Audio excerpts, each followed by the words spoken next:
두 번째 세션 국내 해양산업 기술 세계화 사례 및 발전 방안을 말씀해 주실 분들 지금 자리하고 계십니다. 자, 무대에 올라오시는 동안 제가 한 분 한 분 좀 소개를 해드리겠습니다. 한국해양수산개발원의 윤희성 해운 빅데이터 연구센터장님께서 진행을 맡아주시겠고요. 그리고 한국성급 김대현 상무님, 해양과학기술원 해양연구기반부 유주영 책임연구원, 노건정보기술 글로벌 손주영 전무님 모시고 세션 2 진행하도록 하겠습니다. 자, 그럼 저는 세션 2 진행을 위해서 마이크를 윤희성 센터장님께 넘기겠습니다. 네, 잘 부탁드립니다. 네, 안녕하세요. 반갑습니다. 저 해양수산개발원에서 빅데이터 연구센터를 맡고 있는 윤희성입니다. 지금 벌써 시작한 지 2시간이 넘었는데요. 여러분들 그 서울에서 기차 타고 내려오시는 걸로 생각하면 지금 동대구 지났습니다.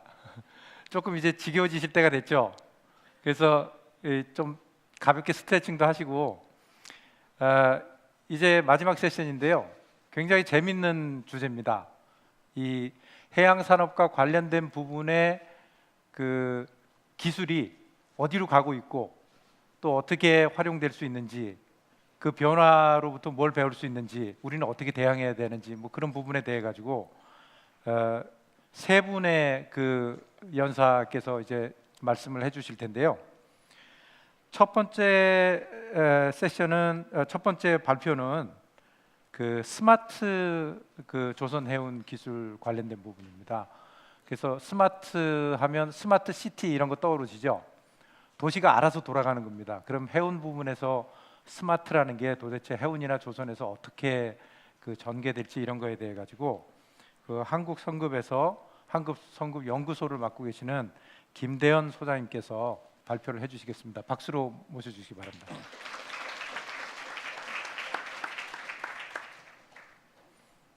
예, 안녕하십니까. 예, 저는 그 부산에 저희 회사는 이제 명지동에 위치하고 있습니다. 한국성급이라는 회사고요. 그 연구소에서 지금 연구소를 지금 맡은 지 한 4년 정도, 4년째 돼가는 것 같습니다. 한 4년 정도 연구를 하고 있고, 저희 KRN 한국성급 잠깐 소개드리면, 뭐 국제성급이라는 건 다 아시는 그런 내용이고, 저희 연구소 같은 경우는 한 100명 정도 연구원들이 지금 속해서 연구를 하고 있고요. 오늘 소개드리는 이 내용이 저희 회사에서 지금 연구하는 내용의 주요 그런 연구 내용입니다. 오늘 이 한국경제 이쪽 한국경제 환경위기라고 그래서 한국경제위기라고 그래서 하는 이 발표에 초대해 주셔서 아주 상당히 영광으로 그런 생각을 하면서 발표를 시작하겠습니다. 제목은 뭐 한국형 스마트 조선해운 기술 개발의 현황과 전략 방향입니다. 한국형이라는 뭐 표현은 저렇게 썩 좋아하진 않는데 이 스마트 조선해운 이런 쪽 친환경이라든지 스마트 선박 이런 부분들이 세계적인 모든 관심을 갖고 모든 나라가 시작을 하는 부분이기 때문에 좀 구분을 짓고자 한국형이라는 표현을 썼고요. 우선 뭐 발표 순서는 기술 개발은 뭐 당연한 요구가 있을 겁니다. 백그라운드 우선 해운 시장의 요구를 기반으로 해서 우선 살펴보고요. 그 다음에 현재 식별된 이슈들 그리고 이 이슈를 기반으로 해서 어떤 시도들이 현재 이루어지고 있는지에 대한 내용을 살펴보고 그리고 국내의 기술 개발 동향 그리고 향후에 어떤 방향으로 우리가 진전을 나아갈 건지에 대한 결론과 그 다음에 어떤 식으로 우리가 이거에 대한 대처를 할 건지 제안을 말씀드리면서 끝내도록 하겠습니다. 첫 번째는 백그라운드로서 뭐 해운 시장의 요구라는 그런 표현을 제가 썼습니다. 일단은 레귤레이션이라는 그런 표현이 여기 나오는데요. 규정, 뭐 규제 이런 뜻이죠. 근데 실제적인 이 규정 규제라는 제목보다는 환경 해결 문제라는 표현이 명확한 표현일 것입니다. 지구 온난화라든지 그에 특정되는 각종 오염물질의 배출 문제들 이런 문제들이 해양이라고 해서 벗어나 있지 않습니다. 지구의 70%를 차지하고 있는 해양을 기반으로 해서 산업을 이끌어가는 우리들로서는 상당히 중차대한 문제고요. 이런 해양의 국제기구, 국제해사기구 IMO에서는 각종 이 내용을 규제로서 해결하려 지금 시도를 하고 있습니다. 비근한 예로 2019년에 IMO 데이터 컬렉팅 시스템이 있고요. 그 다음에 2020년에 모두 아시는 설퍼 캡이 있습니다. 그래서 글로벌 0.5% 황규제가 시행될 예정이고, 급기야는 가장 큰 목표, 정확한 목표를 제시해 준 게 올해 초에 4월에 IMO MEPC에서 있었던 2050년에는 2008년 대비 온실가스 감축을 50% 하겠다. 이런 명확한 목표 제시가 어찌 보면 IMO로부터 시작이 됐습니다. 또 하나의 이슈죠. 또 하나의 이슈는 오늘 주제인데요. 4차 산업기술. 4차 산업기술이 조선 해운 분야에 본격적으로 적용되기 시작했다는 겁니다. 물론 이 시도는 2012년 유럽이라든지 일본, 어떻게 보면 기술 선진국 쪽에서 먼저 시작은 했습니다. 먼저 시작은 했지만 어찌 보면 지금 현재 점차 실증이 되고 가시화되는 측면이 상당히 빠르게 진행되고 있고, 여기에서 저희 나라도 예외가 될 수 없는 상황이고 당연한 해운 산업에서는 이슈입니다. 그래서 이 두 가지의 키워드를 가지고 오늘 말씀을 진행을 드릴 건데요. 먼저 친환경 선박과 스마트 자율운항 선박입니다. 친환경 선박은 어찌 보면 우리한테 기회가 될 수 있고 어찌 보면 위기가 될 수 있지만, 조선 산업의 선진국이고 해운 쪽에 강점을 갖고 있는 우리로서는 새로운 기회가 될 것으로 어느 정도 확신을 하고 있고요. 스마트 자율운항 선박은 조선이 우리가 이만큼 발전하는 동안 얼만큼 우리 기술이 지금까지 위로 올라왔는지, 향후에 진행될 미래의 기술에서도 우리가 기술의 주도권을 갖고 있을지에 대한 그런 바로미터가 될 수 있는 하나의 이슈가 될 것으로 생각을 합니다. 그래서 이 두 가지 키워드를 중심으로 해서 현재 개발의 이슈를 한번 살펴보면요. 먼저 본격적인 선박 중심으로 해서 이슈를 말씀드리기 전에 사이드 이펙트라는 표현을 썼습니다. 굉장히 어찌 보면 시급한 규제 내용으로 압박을 해오고 있는 산업계와 우리 환경 쪽을 이제 압박을 해오고 있는 그런 규제 대응을 위해서 굉장히 긴급한 기술 개발들이 많이 시행이 되어 왔습니다. 특히 글로벌 설퍼 캡 2020년을 만족시키기 위해서 주로 대안 기술이 여기 예를 들어놨습니다만 LNG 연료 선박, 그 다음에 친환경 기자재 스크러버를 활용해서 가스 배출을, 황 배출을 이제 제한하고, 또 하나는 완전 저유황료를 쓰는 아주 우리들이 쉽게 생각할 수 있는 방법을 하는 그런 대안 기술들이 있습니다.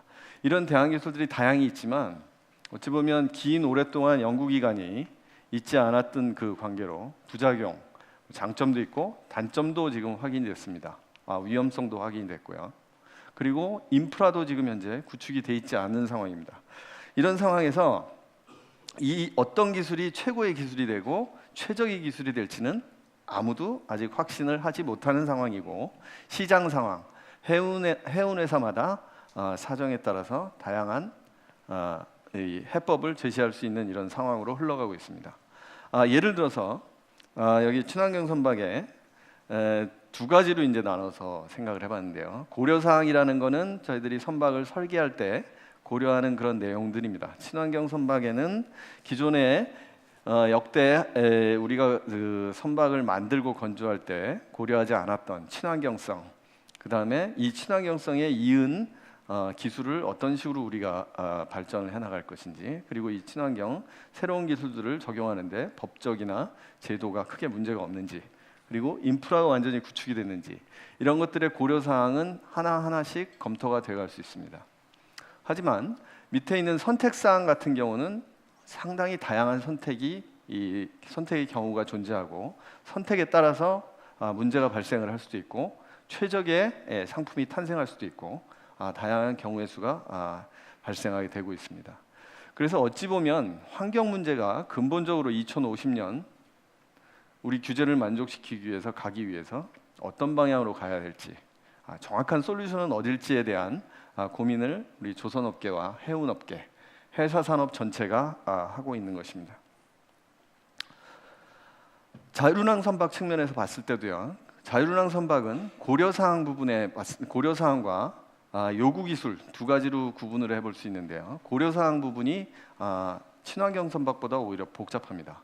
왜냐하면 자율운항 선박은 운용하는 사람의 인력을 최소화시키고 육상과 연계해서 운용하는 그런 기술들이 특화된 선박이기 때문에 기존의 선박의 설계와는 새로운 관점의 고려사항이 필요하게 됐습니다. 또 하나 요구되는 기술은 선박 하나의 제품만 가지고 절대 완성될 수 없는 그런 기술입니다. 4차 산업 기술은 육상과 해상을 연계하고 해상과 위성, 통신을 이용하는 다양한 기술들이 혼합된 기술이고 이것들이 연계된 기술이 4차 산업 기술입니다. 그래서 완전히 새로운 기술이기 때문에 선박 육상 커넥티드 기술, 그 다음에 기존에 없었던 새로운 선박의 탄생이기 때문에 법, 제도 이런 부분이 함께 구축이 되어야 우리가 이 기술을 완성할 수 있다. 그런 이슈들이 있습니다. 그리고 지금 현재 이 식별된 어떤 요구 기술들이 전체가 식별됐다고 지금 생각을 하고 있지 않습니다. 지금 현재 해사산업계에서도. 그래서 다수의 난관이 상당히 존재할 걸로 예상하고요. 이런 거에 대한 도전이 어찌 보면 시급하게 필요하다. 그런 말씀을 드리고 싶고요. 이 두 가지 키워드에 대한 선박의 기술을 완성하고 실증화하기 위해서 외국이라든지 우리나라 모두 공통적으로 많은 노력을 기울이고 있습니다. 궁극적으로 제로 에미션이라는 아주 이상적인 목표지만요. 이 부분 목표를 달성하기 위해서 친환경 선박의 기술들은 꾸준히 진화를 하고 있습니다. 우선 선박에 기존의 연료를 쓰면서 연비를 개선을 하면서 경제성을 확보에 중점을 두는 그런 기술들, 선박의 크기를 키워서 화물을 많이 날르면서 배출가스를 줄이는 그런 원초적이라고 볼 수는 없지만 그런 기술들, 그리고 나가서는 시급한 현안 규제에 대응하는 어떻게 보면 배출가스를 줄이는 기술들, 그 단계가 현재 단계라고 볼 때 향후에는 대체 에너지 개발이 주가 이루는 그런 그런 기술 개발 방향으로 진전이 될 것입니다. 이는 결국에는 장기적인 환경 규제를 만족하기 위한 그런 해사 기술이라든지 연구 개발 부분에 상당한 노력들이고요. 이런 것들을 실증하고 새로운 선박들을 만들어내는 그런 시도들이 유럽이라든지 이런 쪽에서 꾸준히 나타나고 있습니다. 여기 보시는 연안항해용, 대양항해용 이런 쪽의 부분에 보면은 기존에 쓰지 않았던 연료, 배터리라든지 수소 이런 쪽 연료를 활용하는, 실증하는 그런 연구들이 계속 이어지고 있고 실제 선박이 발주된 예도 보여지고 있습니다. 자율운항 선박 역시 마찬가지 굉장히 빠르게 기술 선진국들은 진행을 하고 있습니다. 현재 선박은 어찌 보면 부분 자동화, 선박도 상당히 많이 자동화가 돼 있는데요. 부분 자동화가 돼 있는데 향후에는 사람이 원격 제어하는 기술과 사람이 없는 무인으로서 이제 원격 제어하고 자율운항을 하는 그런 쪽으로 기술 개발이 지금 진행이 될 것이라고 이렇게 생각을 하고요. 이 실증을 위해서 유럽에서는 연안항해용은 이미 건조에 들어갔고요. 내년부터는 테스트를 수행을 하겠다. 이런 계획을 발표한 바 있고 그게 연계된 항만 쪽 기술들도 내년부터는 상용하겠다. 이런 계획들을 속속들이 발표하고 있는 상황이고 장거리 운항, 그렇죠. 대양항해용 선박이죠. 대양항해용 선박들도 현재 연구 개발에 착수했다는 그런 외신 보도가 있습니다.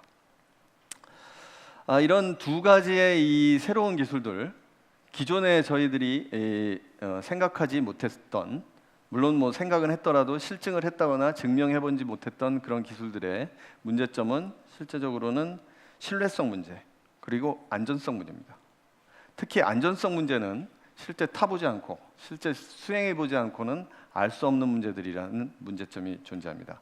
그래서 이런 다양한 신뢰성 문제를 검증하기 위한 기존의 툴들이 많이 나와 있습니다. 여기 슬라이드에 제가 보여드리는 위험도 평가나 또는 신개념 기반의 선박 건조 기준을 한다든지 이런 부분들은 기존에 없었던 새로운 기술들을 검증하기 위한 하나의 도구입니다.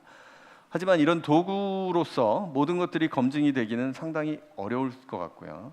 실제 이런 것들을 만족하고 이 자율운항 시대, 육상과 커넥티드 시대 데이터의 운송과 그다음에 사이버에서 안전한가 그런 부분에 대한 다양한 관점의 접근의 새로운 기술 개발이 필요하다고 보겠습니다. 그래서 국내 그 기술 동향을 살펴보면은요, 상당히 친환경 선박 부분에서는 우리나라도 일찍이 중요성을 알고 업체 그리고 정부도 많은 그 기술 개발을 했고 기술 개발에 많은 지원을 아끼지 않고 있습니다. 실제적으로 기자재 업체들의 어떤 후처리 설비 개발이라든지 그다음에 뭐 LNG 이 관련 기자재 개발이라든지 이런 것들을 인증하고 평가하기 위해서 정부에서 많은 그 인프라 구축을 지금 현재도 진행을 하고 있고요. 조선소는 기존의 훌륭한 그 기술들을 바탕으로 해서 다양한 친환경 기술들을 개발을 하여서 실선에 실증을 하고 있습니다. 그리고 해운업체는 어떻게 보면 운임 경쟁력 강화 측면에서 친환경 선박으로 개조라든지 이런 것들이 최근에 친환경 선박의 신조로 이어지고 있고요. 항만도 배출가스를 최대한 자제하기 위해서 육전 설치를 한다든지 또는 이제 인프라 구축을 위해서 LNG 벙커리 인프라를 구축을 하는 걸 항만 당국과 그다음에 정부가 같이 해서 발표한 예도 있고요. 이런 부분들이 지금 우리나라에서도 이제 꾸준히 이루어지고 있고 또 하나 이제 자율운항 선박 같은 경우는 약간 특이한 경우입니다. 특이한 경우라서 각 업계, 회사산업계 각자 이해관계자들이 자기 앉은 자리에서 열심히 개발들을 하시고 최대한 활용을 하기 위해서 굉장히 노력을 하고 있습니다. 하지만 실제 이 자율운항 선박 그 기술들은 합쳐지지 않으면 큰 의미가 없습니다.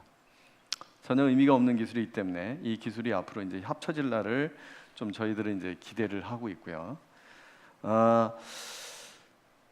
제가 이제 저희 회사 연구소장이니까 저희 연구소에서 이 관련된 기술들 연구 동향을 잠깐 소개해드리고 넘어가겠습니다. 그리고 저희 그 한국성급도 당연히 환경 규제 그리고 새로운 선박의 등장 이거에 대한 노력들은 일찍이부터 하고 있습니다. 굉장히 좀 많은 부분에서 하고 있고요. 다양한 그 관점에서 연구를 시도하고 있습니다. 그래서 온실가스 검증이라든지 관련한 규칙 개발이라든지를 수행을 하고 있고 대체 연료 연구 개발 그리고 인증 센터를 구축해서 시험 서비스들을 동시에 지금 수행을 하고 있습니다. 자율운항 선박 관련한 그 연구는 대표적인 기술이 이제 통신 기술인데요.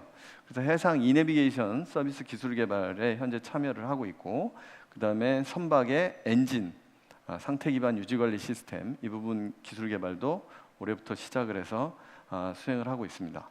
저희 나라 측면에서 보면은 여기 보시면 이제 IMO 선박 국제 규제 선도 기술 개발 사업이 있는데요. 이 부분 올해 런칭이 돼서 이미 시작이 됐고 나머지 3개 부분은 현재 지금 기획 중입니다. 기획 중이라서 이것들이 기획이 돼서 이제 정식 사업으로 런칭이 되면 모든 산업계가 공동으로 합심을 해서 연구를 한다면 기존에 있었던 기술들을 합쳐서 보다 좋은 작품이 나올 것 같습니다. 결론을 말씀드리면 수학 분석입니다. 수학 분석은 지금 시간이 제가 이제 쫓겨서 좀 빨리 진행을 하겠습니다. 강점은 다 아시는 바와 같이 조선 기술 경쟁력이 강하다. 그다음에 IT 인프라가 풍부하다. 그런 부분이 있지만 약점은 아직도 고가의 기자재들은 해외에 의존을 하고 있다. 이런 약점들. 그리고 기회라고 그러면은 어찌 보면은 이런 규제가 우리가 새로운 시장의 창출의 기회가 될 수 있다. 그런 부분이 이제 대표적인 거고요. 그리고 위기라고 하면은 결국에는 이제 저쪽 아시아 쪽 저임금을 무기로 들고 오는 그 중국이라든지 동남아 쪽의 위협이라고 볼 수 있겠습니다. 어떤 선박의 시장 동향은 어떻게 보면은 굉장히 밝게 이렇게 보이는 상황이고요. 기술 로드맵입니다. 기술 로드맵은 아까 말씀드렸던 그 순서대로 차곡차곡 돼 있기 때문에 제가 따로 말씀드리진 않겠지만 이런 그 기술 로드맵에 따라서 어떻게 보면 중기 전략, 장기 전략에 대한 구체적 상세 이행 방안 마련이 필요하다는 말씀을 드리고 결론의 마지막으로서 이제 제안드릴 말씀은 여기에 제가 이제 모든 그 이해관계자분들을 이제 나열을 했습니다. 이분들이 어찌 보면 이제 협업을 해야 됩니다. 지금 친환경이라든지 그 다음에 그 자율운항 선박 그리고 향후에 나가는 이 해사 산업 분야는 이해관계자들이 협업에 없이는 절대 세계에서 우뚝 설 수 없습니다. 일본의 예를 잠깐 말씀을 드리면요, 2012년부터 우리나라한테 그 조선의 1위를 뺏겼었던 뭐 그 전에 뺏겼었죠. 뺏겼었던 일본 회사업계들이 전부 모였습니다. 4차 산업 기반 기술을 다 같이 함께 개발해서 공유하자 그런 의미로 모였고요. 서로의 장점을 쉐어하고 단점을 서로 커버하는 그런 것들을 위해서 연구의 그 공동체를 하나 만들어서 지금까지도 운영을 하고 있고, 그런 결과로 4차 산업 대비 플랫폼도 현재 그 사람들은 지금 운영을 하고 있습니다. 그래서 우리들도 다 함께 어떻게 보면은 그 조선 회사 산업이 다 모여서 국가적 역량 결집이 필요한 시기다, 이런 말씀을 드리면서 발표를 마치겠습니다. 감사합니다. 예, 김 소장님, 그 잘 풀어서 그 일반인들이 알아듣기 좋은 언어로, 사실 기술적인 내용이 상당히 많이 있습니다. 그런데 내용을 쉽게 잘 설명을 해주셨는데요. 그 하나는 친환경 부분이고 하나는 그 스마트 쪽인데요. 이 부분이 특히 이제 그 선박이 굉장히 대형입니다. 여러분이 생각하는 것보다 훨씬 큰데요. 그 예를 들면 VLCC라고 그 원유를 한 번에 한 30만 톤 정도 실어 나르는 배가 있습니다. 그 배 한 척이면 부산 시민을 다 태워도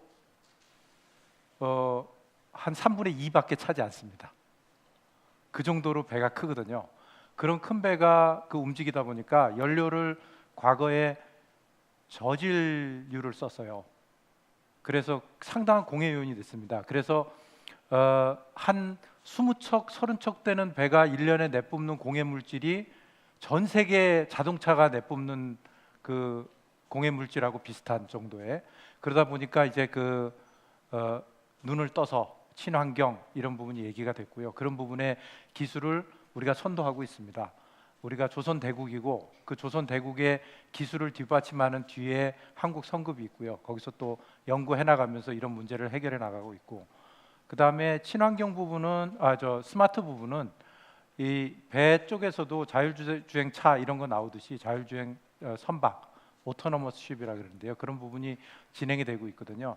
근데 그런 부분이 여러 단계를 거치는데 진짜로 그 배가 스스로 다니면서 어떤 수송의 문제를 해결할 수 있는 그런 단계로 진행하고 있습니다. 자, 두 번째 발표입니다. 두 번째 발표는 이것도 재밌는 영역입니다. 그 우리나라가 그 세계 최초의 정지궤도 해양 위성을 가지고 있는 그런 나라입니다. 그 운영과 관련해서 그 한국해양과학기술원이죠, 키오스트의 유주영 박사님께서 그 내용을 설명해 주시겠습니다. 박수로 모시겠습니다. 예, 안녕하세요. 한국해양과학기술원 해양위성센터의 유주영입니다. 저희 키오스트가 작년 연말에 부산으로 이사를 오게 됐고요. 이전을 하게 되었고요. 부산 해양 가족의 일원이 된 것 같습니다. 이 자리를 빌어서 반갑다는 말씀을 전해드리고 싶습니다. 오늘 발표드릴 내용은 세계가 주목하는 천리안 해양위성입니다. 부제목은 우리나라의 세계 최초 정지궤도 해색위성이라는 것인데요. 세계 최초가 어디에 걸리는지 좀 궁금해하실 수 있을 것 같아요. 정지궤도에 걸리는 건지 해색위성에 걸리는 건지 모르실 것 같아서 그거부터 제가 간단히 설명을 드리고 넘어가도록 하겠습니다. 그리고 여러분들 이제 위성 자료가 어색하지 않으실 것 같아요. 스마트폰에서 네이버나 다음 지도를 보시면서 어디를 찾아가시죠. 육상 위성이나 고해상도 위성은 어떤 형태를 찾아가는, 우리 집을 찾고 식당을 찾고 그런 형태를 찾아가는 게 주 목적이라면 해양 위성은 바다의 특성을 봅니다. 뭐 좀 교과서적인 그림이 처음에 나왔는데요. 보시는 것처럼 태양빛이 바다 속으로 들어가면 바다 속에 있는 물하고 물 외의 물질, 그러니까 주로 색깔을 결정하는 입자들이 되겠는데요. 식물성 플랑크톤이나 부유퇴적물, 용존 유기물 같은 것들이 있을 수 있습니다. 그런 것들이 이제 빛을 흡수하고 산란하면서 바다 색깔이 결정되게 됩니다. 저희가 동해에 가서 보는 물 색깔과 황해의 물 색깔은 다르죠. 그 세 가지 성분의 조합에 의해서 색이 결정되는 거고요. 그러면서 빛이 나오게 되는데 저 워터 리빙 레디언스라는 나오는 빛을 위성에서 찍게 됩니다. 그래서 그 찍은 위성 영상을 갖고 분석을 함으로써 우리가 바닷물 속에 있는 구성 물질의 농도를 알 수 있는 겁니다. 이게 해색 위성의 원리고요. 그 다음에 이게 이제 동영상으로 나와줘야 되는데 지금 동영상이 안 돼갖고 제가 설명을 드리면, 왼쪽 주먹이 지구라고 생각하면요, 극궤도 위성은 이렇게 남극과 북극을 따라 돌게 되고요, 지구가 자전하면서 전지구를 찍습니다. 그러면 장점은 고해상도로 얻을 수 있는 장점이 있지만 한 지역을 하루에 한 번 정도밖에 못 찍게 됩니다. 정지궤도라는 건 뭐냐 하면, 지구가 이렇게 있으면 적도 부근에서 돌면서 같이 찍습니다. 그러니까 보이는 면을 계속 찍게 되니까 우리가 우리나라를 찍으면 우리나라만 계속 찍을 수 있게 되는 거죠. 지구 뒤쪽은 못 찍습니다.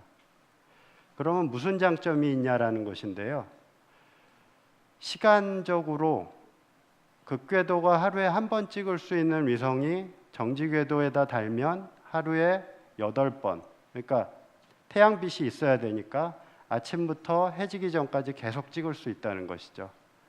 단점은 지역적으로 제한이 있다. 근데 우리나라는 우리나라만 보고 싶다라고 한다면 정지궤도가 효율적입니다. 그래서 정지궤도상에 해색 센서를 단 게 세계 최초라는 것이고요. 극궤도 위성으로 세계 최초로 올린 나라는 미국의 나사입니다. 1978년도에 극궤도 해색 위성을 올려서 지금까지 여러 나라들이 극궤도 해석 위성을 운영하고 있습니다. 미국, 일본, 유럽 같은 데서 하고 있는데요. 지금 현재도 그렇고 앞으로도 당분간은 정지궤도상의 해색 위성을 단 것은 천리안 위성이 유일합니다. 그래서 그런 차이가 있다라는 말씀을 먼저 드리고요. 보시는 것처럼 2010년도에 천리안 위성이라는 애칭이 있긴 하지만 통신해양 기상 위성입니다. 저 이름에 모든 게 다 들어있죠. 통신이나 기상은 원래 정지궤도였고요. 여기에 해색 센서를 달아서 우리가 2010년 6월 27일부터 올해 6월 27일까지 임무 수명을 다했습니다. 8년 동안 임무 수명을 다했고 연료가 남아서 2년 더 연장하기로 돼서 지금도 자료를 받고 있습니다.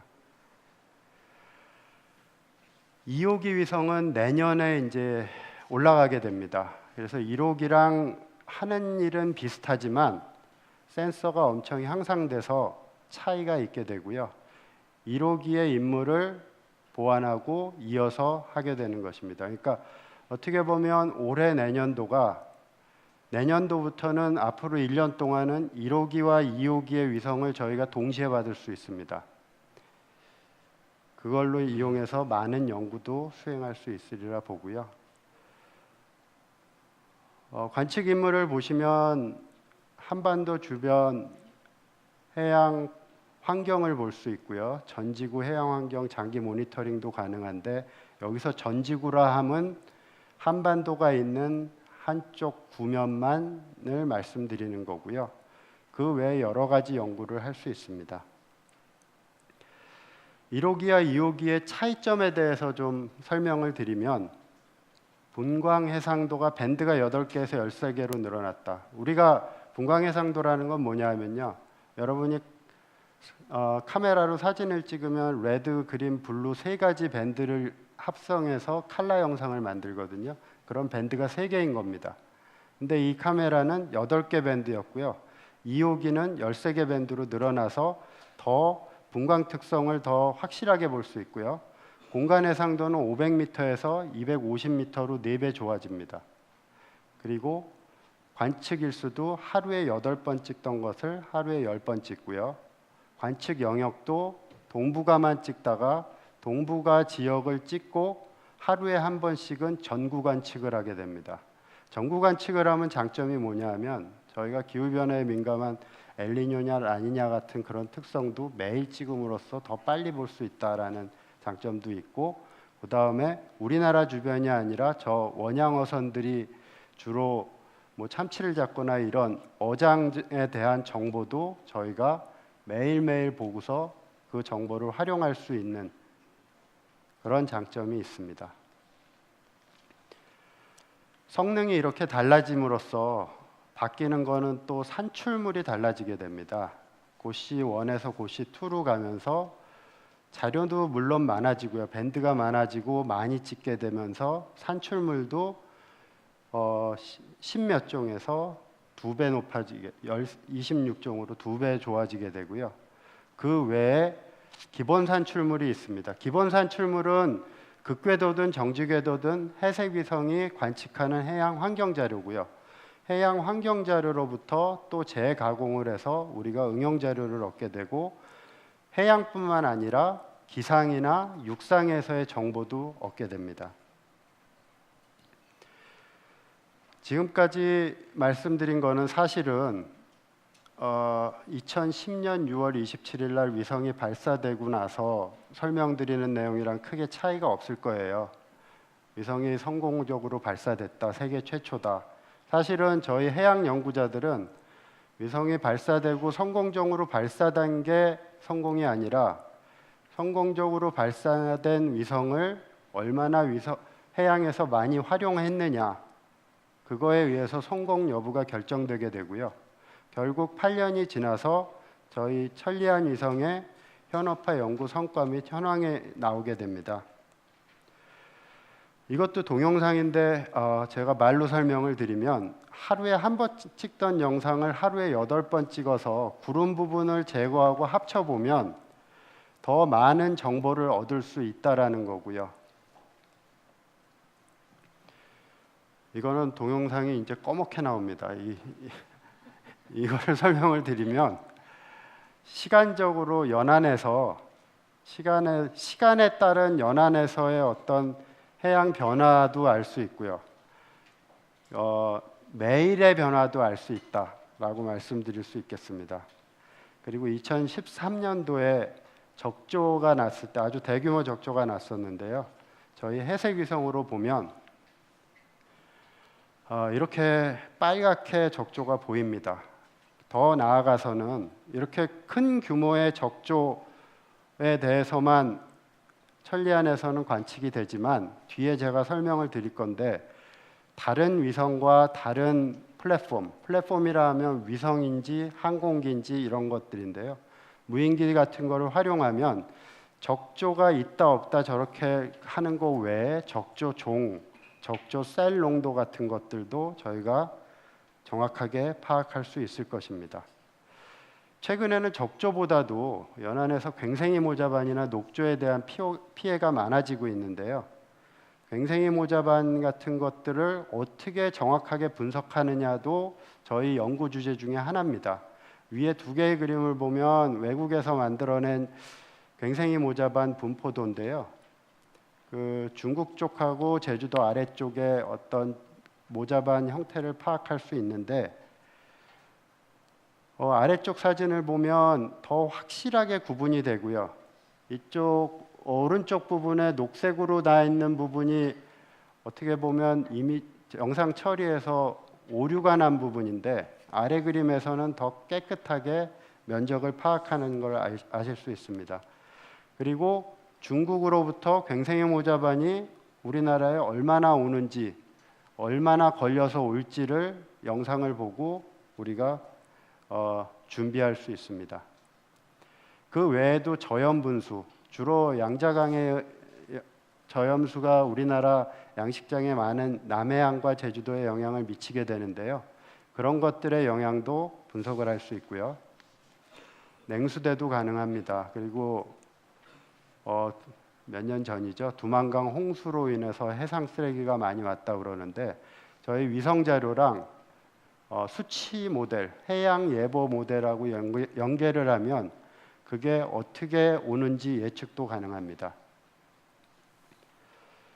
참 오늘 안타깝습니다. 동영상을 계속 못 보여드려서 이런 해무 같은 것도 1시간 간격으로 해무가 어떻게 움직이는지를 보면 항해를 얼마나 안전하게 할 수 있는지 이런 것들도 영향을 줄 수 있고요.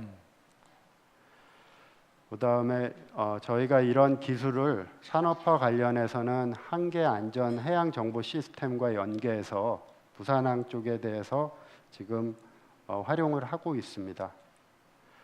그거 외에도 저희가 해양만 보는 건 아닙니다. 저희는 해양 연구를 하긴 하지만 지금 미세먼지에 대한 연구도 대기 쪽 전문가들께서 저희 자료를 이용해서 하고 있고요. 그다음 어제 MBC 뉴스에도 뭐 나왔다고 하는데요. 백두산에 단풍이 어떻게 들었고 날씨가 어떻고 그런 내용도 저희 위성 자료를 보면 잘 볼 수가 있습니다. 그러니까 해양뿐만 아니라 북한이나 중국의 어떤 1시간 간격의 큰 변화는 저희 위성 자료를 이용해서 디텍트를 할 수가 있습니다. 그다음에 좀 안타까운 내용이긴 한데 스텔라 데이지오 수색에도 천리안 위성은 사실은 동북아만 찍기 때문에 천리안 위성을 활용하진 않았고요. 우리나라의 천리안 위성 외에도 아리랑 위성 시리즈들이 있어서 고해상도 자료를 이용해서 스텔라 데이지오 주변에 구명벌 탐지를 위해서 저희가 분석을 한 바 있습니다. 그거 외에도 우리나라 주변이 아닌 해양의 어떤 재해나 오염은 우리나라 영해 안에서만 일어나지 않고요. 일본이나 중국에서 일어나도 우리나라에 영향을 미치기 때문에 우리가 우리 영해가 아니더라도 알아야 됩니다. 알 수 있는 방법은 아마 위성이 제일 효율적일 것이겠고요. 올해 산치오 유류 유출이 있었는데 저희가 위성 자료로 분석을 했었습니다. 결론적으로 고시 천리안 해양관측 위성의 과학적 성과에 대해서 말씀드리면 국내 여러 위성들이 있지만 국내 위성 가운데 활용 성과 1위고요. 이게 1위가 되기 위해서는 위성 자체의 센서도 좋아야 되고요. 그 센서를 분석할 수 있는 기술도 뛰어나야 됩니다. 그리고 지속적인 건보정이 이루어져서 좋은 자료를 줘야 외국에 있는 중국이나 일본이나 유럽 학자들도 저희 자료를 누구나 다운받아서 논문을 쓸 수 있고 연구를 할 수가 있습니다. 결론적으로는 저희 자랑인데요. 저희가 잘했다는 거죠. 계속 더 잘하겠습니다. 뭐 해양 현안 분석 정보 서비스로 저희가 상위 1% 이내에 100선에 들었고요. 약 5만 3천 개의 연구 과제가 있다고 하는데요. 그중에 100선 안에 드는 게 참 어려운 일인데 저희가 8년 동안 열심히 해서 이런 결과도 얻었습니다. 그리고 정확한 것도 중요하지만 저희가 이 감시를 하거나 뭐를 재해랑 연관이 되면 얼마나 빨리 처리하느냐도 굉장히 관건인데요. 저희가 기존에 12분 동안 처리하던 거를 25초로 처리하는 기술을 개발했고요. 최근에 나사에서도 자기들도 이렇게 빨리 하는 기술을 저희랑 같이 좀 하고 싶다라고 같이 협의 중입니다. 그러니까 저희가 사실은 위성 해양 분야에 대해서는 위성 선도국이라고 말씀드릴 수 있을 것 같습니다. 지금까지는 천리안 위성에 대해서 주로 말씀을 드렸는데 제가 최근에 하는 사업은 이런 사업이 있습니다. 국가 해양 영토 내의 광역 감시망인데요. 정지궤도 위성뿐만 아니라 극궤도 위성도 파장대에 따라서 광학, 열적외선, 마이크로웨이브 파장대가 있고요. 그런 것들을 합치고 중고도 무인기나 저고도 무인기 이런 것들을 다양한 플랫폼과 다양한 센서들을 통합하면 우리나라 해양 영토에서 일어나는 많은 문제점들을 빨리 감시할 수 있다라는 내용으로 연구를 하고 있습니다. 키워드로 본다면 광역적, 선제적, 공간적, 실시간적, 과학적 해양 자료를 만드는 것이죠. 여러분들 첩보 영화 같은 거 보면 뭐 줌해 갖고 사람 찾고 뭐 이런 것들을 하는데 저희도 이제는 해양 분야에서도 이런 CCTV처럼 해양에다 CCTV를 다는 건 사실 현실적으로 불가능하죠. 그런 역할을 할 수 있는 게 위성이나 무인기라고 생각을 합니다. 그런 거를 연계하겠다는 사업이고요. 일례로 다중위성을 이용해서 적조를 보면 오른쪽 아래쪽에 있는 게 고시인데 고시 자료는 500m 해상도라 연안 쪽은 마스킹, 연안 쪽 자료는 정확하지 않기 때문에 저희가 쓸 수가 없는데 고해상도 위성 자료를 합치면 훨씬 효율적이다라는 내용의 연구도 하고 있습니다. 이게 세 가지 위성을 합쳐서 좀 더 정확한 적조 농도를, 적조 분포를 파악한 것입니다. 지금까지 말씀드린 내용은 위성 중심이었는데 저희가 다양한 위성 자료, 무인기 자료, HF 레이더, 무인선, 수중 무인기 이런 것들을 다 합치면 결국은 해양에서의 컨텐츠가 되고요. 이런 융합 컨텐츠를 어디에 활용할 수 있느냐, 상업적, 연구적으로, 정부에서도 여러 군에서도 다양한 활용이 가능할 것이고요. 이런 활용에 대해서 여러분들이 아이디어를 내시고 저희와 함께 고민을 하면 좋겠습니다. 이 사업은 부산시와 저희 연구소와 여러 기관이 참여해서 지금 실제로 하고 있는 사업입니다. 기대 효과는 다음과 같고요. 마지막 페이지인데요. 이 분포도가 천리안 위성을 이용해서 만든 식물성 플랑크톤 분포도입니다. 36,000km라는 먼 곳에서 찍어서 저거를 저 색깔이 뭘 의미하냐면 500m 바이 500m의 물에 들어있는 식물성 플랑크톤 농도가 10mg per 큐브로 들어있다라는 정량적인 값이거든요. 그러니까 굉장히 정량적인 분석이라고 볼 수 있고요. 이런 분포도가 하나 나오기 위해서는 저희가 한 20여 가지의 단계를 거쳐야 되고 그런 소프트웨어를 저희가 개발해서 지금 세계에 배포를 하고 있습니다. 이상 발표를 마치겠습니다.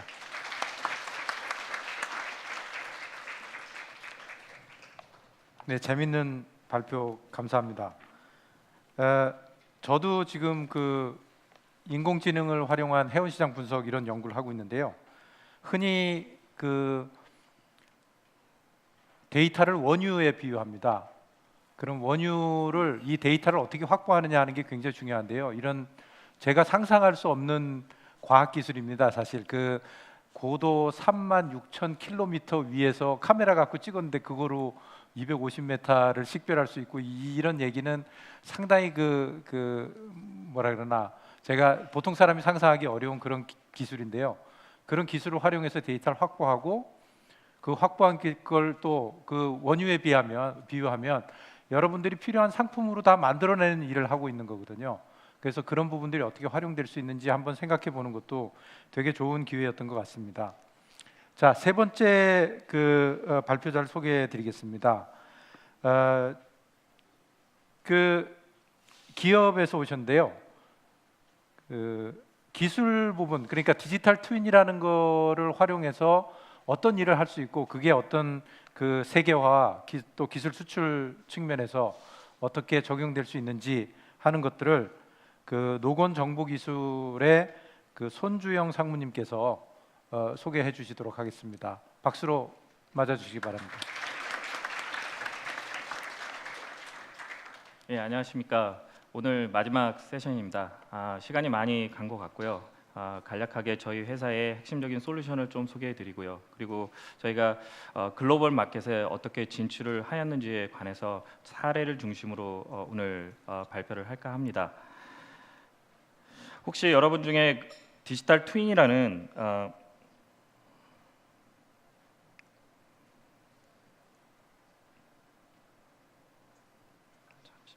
이게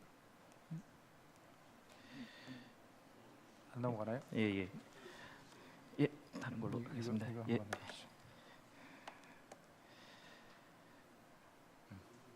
예, 슬라이드가 이게 마지막 장으로 지금 넘어가서 다시 처음으로 돌려드릴게요.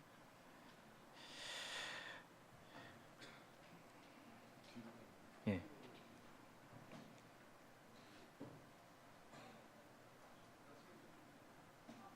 예. 세팅을 다시 한번 해주시겠습니까?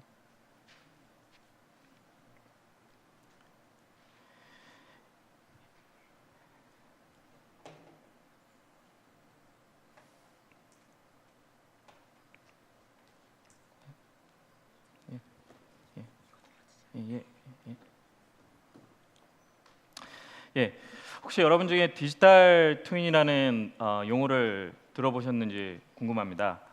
디지털 트윈이라는 말이 세상에 나온 지는 한 8년 정도 됐습니다.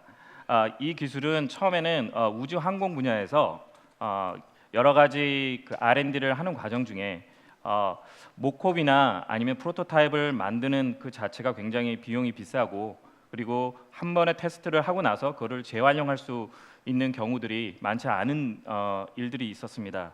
그래서 그러한 경우들을 디지털화하고, 그리고 그 상황에서 이제 테스트를 하고자 해서 이제 나온 개념이고요. 차차 이 개념들이 발전을 하게 됩니다. 그래서 글로벌 기업 같은 GE라든지 아니면은 지멘스라든지 여러 그 기업들이 각자의 사업 역량에서 생산 공정에서 이 디지털 트윈을 활용해서 여러 가지 제품에 대한 테스트, 시뮬레이션 이런 것들을 하게 됩니다. 저희는 이 기술을 근간으로 해서요, 항만 분야, 특별하게 컨테이너 포트 터미널 운영에 관한 분야에 이 솔루션을 적용을 하였습니다.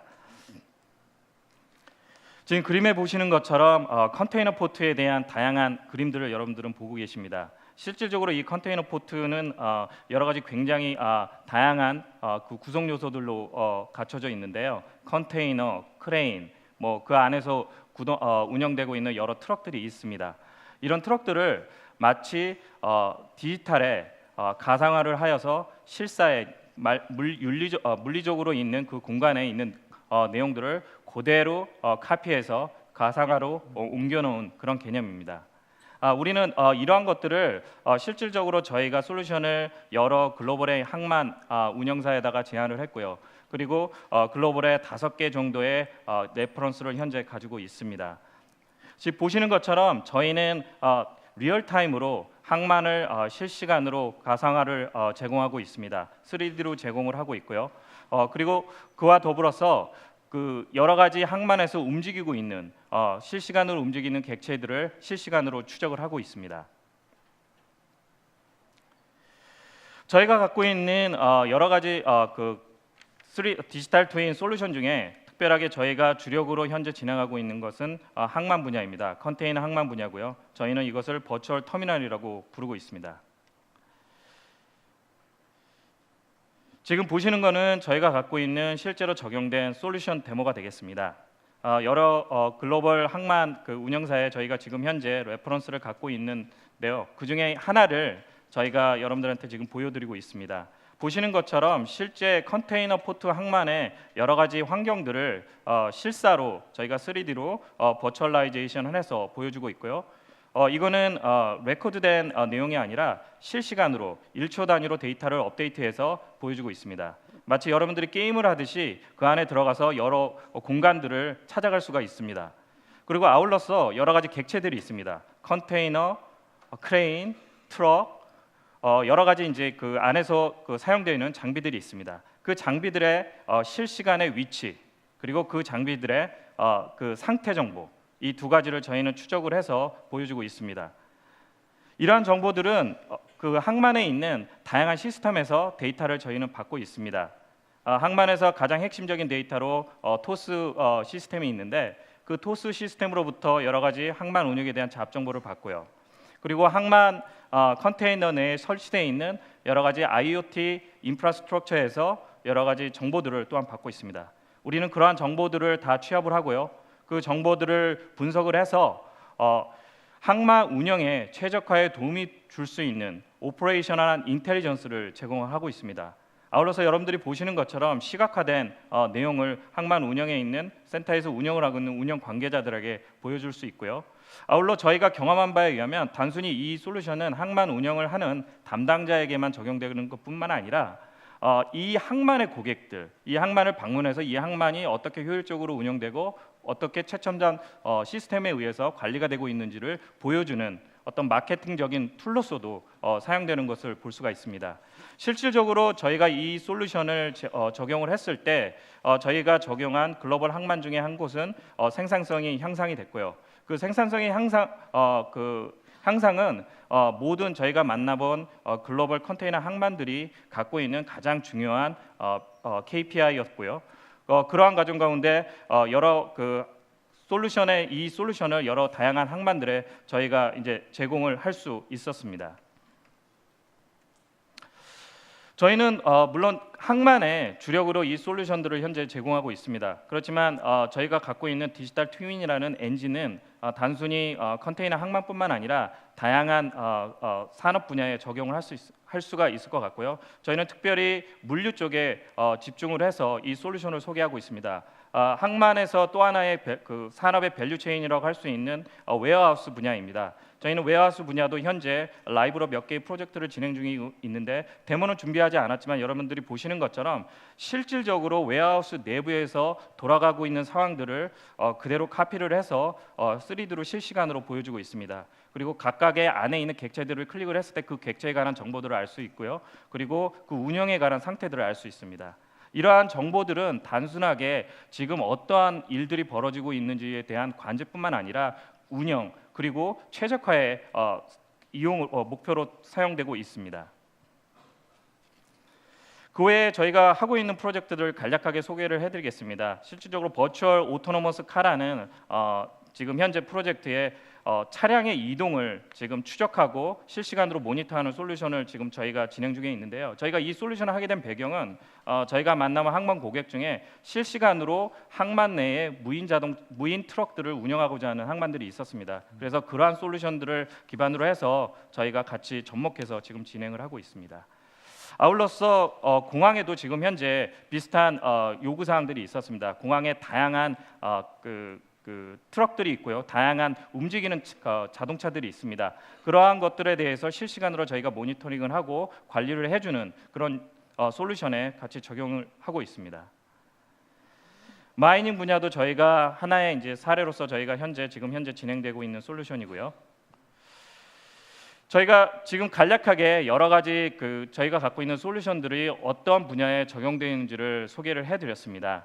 저희는 이 솔루션들을 저희가 갖고 있는 디지털 트윈이라는 기술만 가지고 현재 적용을 하고 있지는 않고요. 여러 가지 다양한 에코 파트너십을 가지고 적용을 하고 있습니다. 보시는 것처럼 여기 몇몇 기업들은 부산에 지금 현재 헤드쿼터를 갖고 있고요. 이러한 기업들과 함께 패키지로 저희는 솔루션을 제공하고 있습니다. 저희 솔루션은 데이터를 보내줘야 하는 그런 요소들이 필요하기 때문에 IoT라는 그런 분야에 있는 솔루션 업체와 같이 협력을 하고요. 그리고 많은 데이터들을 저희는 처리를 해야 됩니다. 저희가 갖고 있는 나름대로의 애널리틱 엔진들이 있지만 거기에서 쌓이는 많은 빅데이터들이 있습니다. 그런 빅데이터들을 활용할 수 있는 업체들이 필요하고요. 그리고 향후에는 이렇게 쌓여있는 빅데이터를 기반으로 해서 미래를 예측할 수 있는 AI와 관련된 업체들도 같이 협력해서 갈 수 있는 모델들을 찾고 있습니다. 저희는 현재까지는 아주 굉장히 작은 회사입니다. 그런데 저희가 갖고 있는 솔루션은 국내 항만에만 적용하기에는 국내 항만 시장이 너무 작고 글로벌 시장을 목표로 처음부터 회사를 시작하였습니다. 저희는 글로벌 지향을 하기 위해서 저희가 갖고 있는 솔루션을 글로벌의 여러 유수 파트너십을 개발을 해서 현재 제공을 하고 있습니다. 초창기에는 한국에 있는 SI 업체와 같이 해외에 직접 솔루션을 제공을 하고 설치를 하는 그런 과정들을 겪었는데 그러한 과정들이 굉장히 좀 저희 입장에서는 굉장히 비효율적이었고요. 그래서 글로벌에 현재 저희 솔루션들을 소개를 하고 교육을 시키고 직접 그 솔루션들을 현장에 적용할 수 있는 그런 파트너들과 현재 파트너십을 맺고 현재 진행을 하고 있습니다. 아울러서 저희 솔루션 자체가 제가 서두에 말씀드린 것처럼 최적화에 도움을 주는 솔루션입니다. 그러다 보니 글로벌에 토스 벤더들이 있습니다. 그 토스 벤더들은 이미 많은 글로벌 고객들을 갖고 있고요. 그래서 그런 토스 벤더들을 하나의 채널로서 저희가 같이 파트너십을 통해 적용을 하고 있습니다.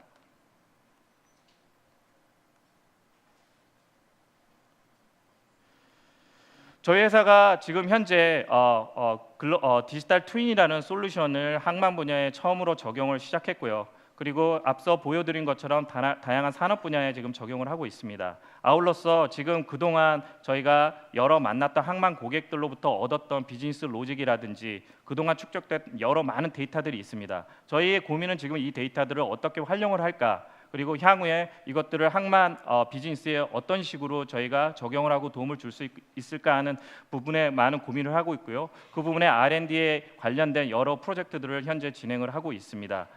그리고 저희가 또한 경험한 거는 지금 이 분야에 있어서 저희는 IT 회사로 출발을 했기 때문에 IT 분야에 관련된 내용들은 저희가 전문가로서 많이 알고 있지만 실질적으로 항만 분야의 운영이라든지 비즈니스 관점에서의 이것들을 어떻게 접목시킬 수 있을지에 관한 그런 인력들은 상당히 저희 입장에서는 굉장히 큰 숙제였는데 그동안의 경험을 통해서 그런 것들을 좀 극복을 할 수 있었습니다. 그래서 좀 경험한 거는 지금 저희 회사뿐만 아니라 저희 관계사들이 찾고 있는 그 새로운 인력들은 IT 분야뿐만 아니라 항만 분야에서도 그런 현재 진행되고 있는 여러 비즈니스라든지 산업 동향이라든지 이런 것들을 이해하고 같이 이런 것들을 IT에 적용할 수 있는 그런 인력들을 현재 찾고 있고요. 그렇지만은 현실적으로는 그런 인력들을 굉장히 현재까지는 굉장히 찾기 힘들다는 생각을 갖고 있습니다. 오늘 제가 이 말씀을 드린 이유는 지금 굉장히 좀 학생분들 처럼 보이는 분들이 좀 많이 와 계셔서 제가 뭐 준비 안 한 코멘트인데 이런 것들을 좀 코멘트로 마지막으로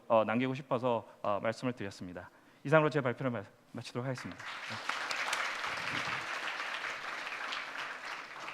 네, 좋은 발표 감사드립니다.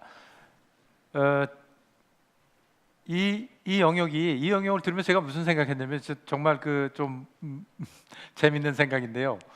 이게 현실이 가상 공간에서 그대로 복제돼서 3D로 파악되는 거잖아요. 간단하게 얘기하면 파악되는 건데 이게 조금 지나고 나면 사람도 다 그렇게 되지 않을까요? 우리 집사람이 집에서 컴퓨터 클릭하면 제가 사무실에서 졸고 있는지 밥을 먹고 있는지를 가상 공간에서 다 할 수 있는 그런 단계가 되지 않을까. 사람도 이제 그 실시간으로 파악이 된다면 아마 그런 일이 일어날 겁니다. 지금 부두나 이런 물류의 어떤 특정 영역 또는 자동차 움직이는 영역 이런 영역에서 이런 일들이 실제로 일어나고 있고 이게 또 그 어떤 그 활용의 범위가 점점 넓어지고 있고 이렇다는 측면에서 그 다음에 그게 단순히 현실을 기술하는 거에 그치지 않고 이게 어떤 최적화 솔루션까지 이어져서 가장 효율적으로 돌아갈 수 있는 어떤 점을 찾아낸다는 게 그게 어떤 그 시사하는 바가 상당히 크다고 생각을 합니다. 그리고 마지막 코멘트가 굉장히 중요한 것 같아요. 지금 이런 형태의 분석이 일어날 때는 그 기술적 지식하고 그 도메인 지식이라고 하는 그 영역이 아주 성공적으로 결합이 돼야 이런 일들이 일어날 수 있거든요. 근데 저 같은 경우도 실제 인공지능 분석이라든지 계량 분석을 할 수 있는 통계적인 분석을 할 수 있는 기술적인 지식을 가진 사람들 많이 있어요. 그 다음에 도메인 널리지를 가진 사람들도 많이 있어요. 업체에 많이 있습니다. 그 두 개를 결합해서 가지고 있는 분들은 정말 찾기 힘들어요. 그러니까 아까 말씀하신 대로 이 배우는 과정에 있는 분들은 내가 어떻게 융합 복합화된 역량을 확보할 건가 하는 거에 조금 더 관심을 기울여 보시는 게 좋지 않을까 이런 생각이 들었습니다. 저희가 그 준비한 세션이 모두 마쳤는데요. 앞으로 10분 정도는 좀 Q&A 세션으로 들으면서 조금 궁금했던 부분들을 확장해서 조금 더 듣는 그런 기회로 삼아 보도록 하겠습니다. 먼저 뒤에부터 하면 앞쪽에 발표하신 거에 대해 가지고 메모리 로스가 생길 수 있으니까요. 그 앞에 그 스마트 조선, 스마트 해운 조선, 그 다음에 에코 이런 부분에 대해서 발표해 주신 우리 김대현 상무님께 질문을 드리도록 하겠습니다. 이 지금 다른 것보다도 일단 그 뭐 스마트 부분은 오토노머스 쪽으로 조금 천천히 어떻게 보면 빠르기도 하지만 또 조금 이제 단계적으로 진행되고 있는 부분인데요. 에코십 부분은 시한이 딱 정해져 있습니다. IMO 2020 해서 2020년 1월 1일부터 그 로설퍼 퓨얼을 떼든지 아니면 그 황산화물을 제거할 수 있는 어떤 그 장비를 부착하든지 그런 일이 일어나야 되거든요. 그래서 그런 관점에서 이게 기술적으로는 다양한 걸 소개해 주셨어요. 심지어는 이런 것도 있습니다. 요즘 최근에 그 뉴스에 보도가 됐는데요. 어떤 회사에서 그 카 캐리어에 앞에다가 연을 띄워 가지고 연료를 절감할 수 있는 그런 기술도 실제 테스트하고 있습니다.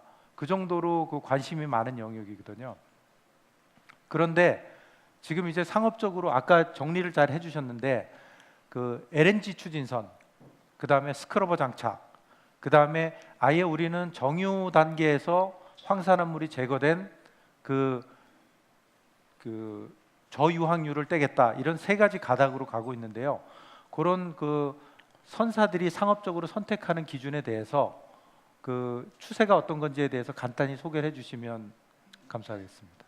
예, 아까 그 제 발표 자료 중에 그 사이드 이펙트라는 그 슬라이드 장이 있었는데요.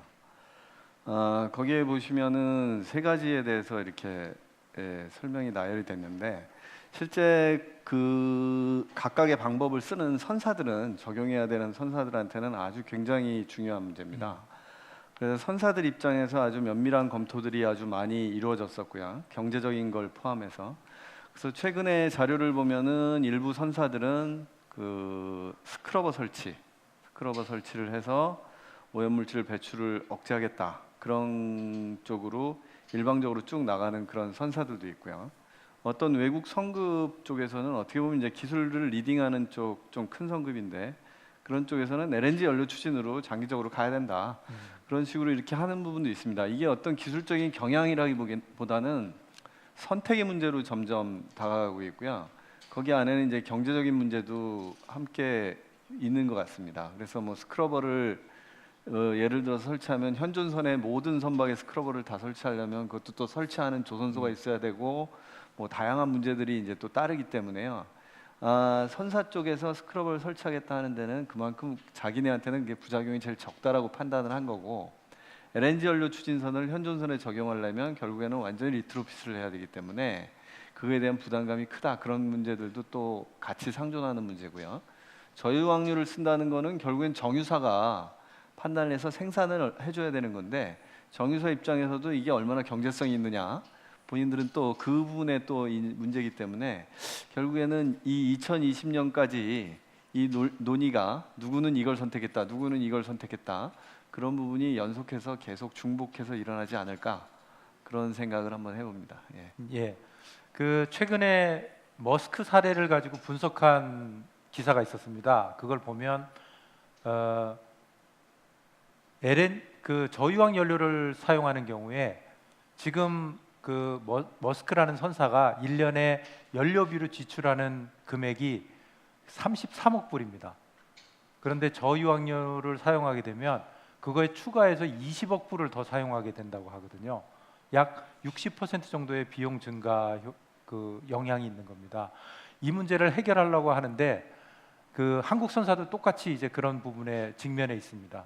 근데 이걸 해결하기는 정말 어려운 문제입니다. 아까 기술적으로 소개를 해주셨지만 하나의 솔루션이, 예를 들어서 스크러버를 장착하면 나중에 이산화탄소 배출 규제에 또 걸리게 되고, 그 다음에 저유황유를 떼자니 그 뭐 캐탈리스틱 파인이라 그러는데 그 촉매로 들어가는 그 물질이 그 예를 들어서 연료의 노즐을 막아가지고 배가 쓰는 문제라든지 여러 가지 기술적 문제를 야기하거든요. 그래서 이런 문제가 종합적으로 검토되다 보니까 시기적으로는 1년 몇 개월밖에 안 남았는데 아직도 갑론을박하고 있습니다. 그래서 이런 부분에 대해서 해운이나 어떤 물류 부분을 담당하는 데서는 조금 더 전략적으로 심도 있는 연구를 하고 빨리 대응책을 마련해서, 아까 말씀하셨지만 조선소에 그걸 장착할 수 있는 조선소의 역량에도 제한이 있습니다. 그래서 전 세계 배가 한 9만 척 되는데요. 거기다가 스크러버를 설치한다? 물리적으로 불가능합니다. 그러면 그걸 어떻게 선점할 건지, 먼저 하는 게 맞는 건지, 그 여러 가지 문제들이 있는데 그것 때문에 고민이 되고 있다 하는 거를 인지하는 것만도. 그 다음에 조그만 질문인데요. 네. 이런 어떤 에코나 또는 스마트십 쪽이 여기 이제 그 뭐 학생들도 다수 참석하고 있는데 직업에는 어떤 그 영향을 줄지에 대해서 혹시 생각이 되는 부분? 예, 그 뭐 아까 도메인 말씀하셨는데 네. 결국에는 여기 와 계신 분들이 그 같은 도메인에 있으신 분들 네. 같아요. 결국에는 이분들이 해야 되는 일입니다. 다른 분들이 해야 되는 일들이 아니고요.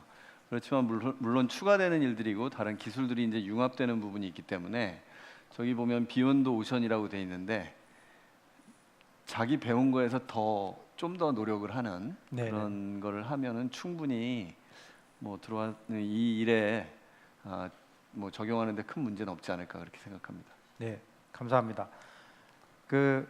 유 박사님께 이제 질문을 간단한 거 몇 개 드리겠습니다.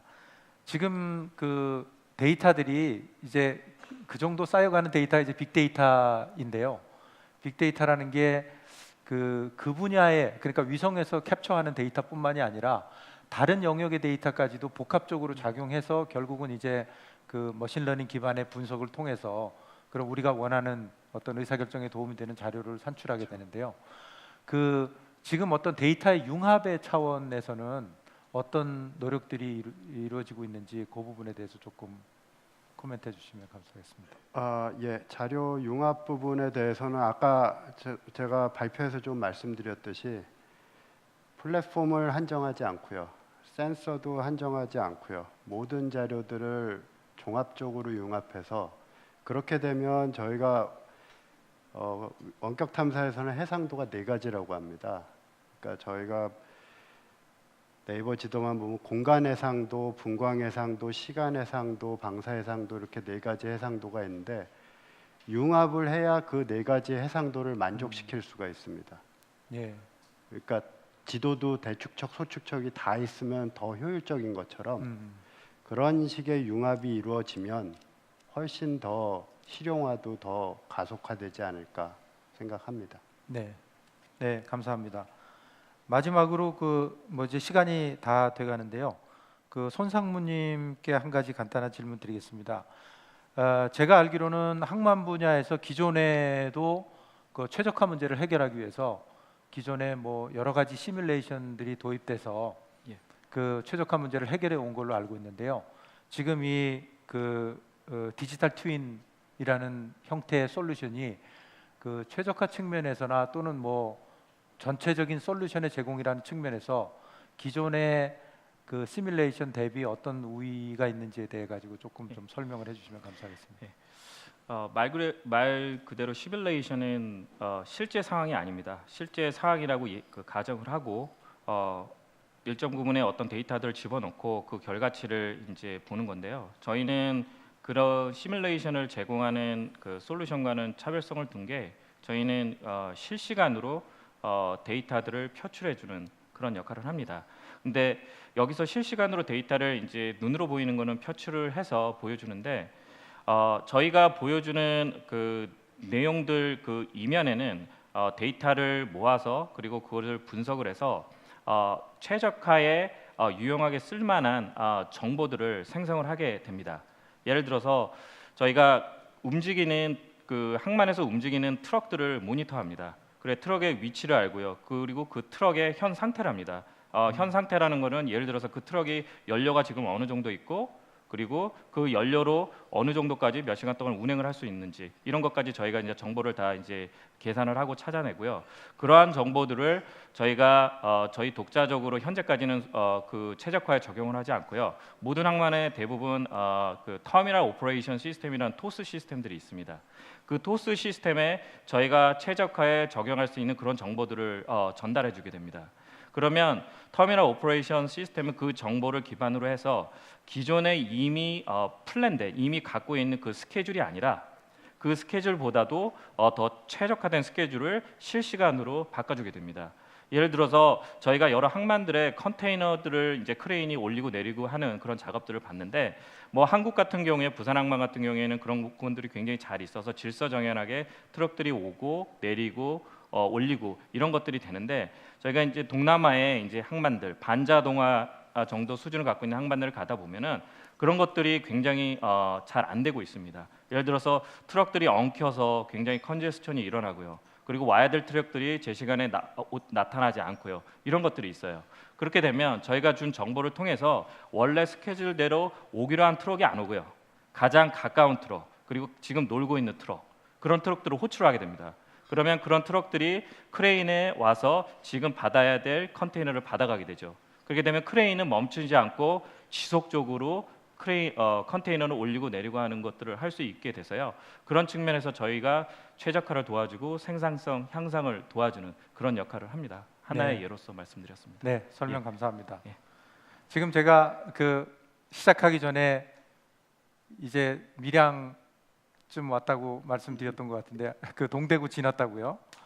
이제 지금 이 시간이면 부산에 왔다가 다시 차를 돌려서 한 대전까지 올라갈 시간입니다.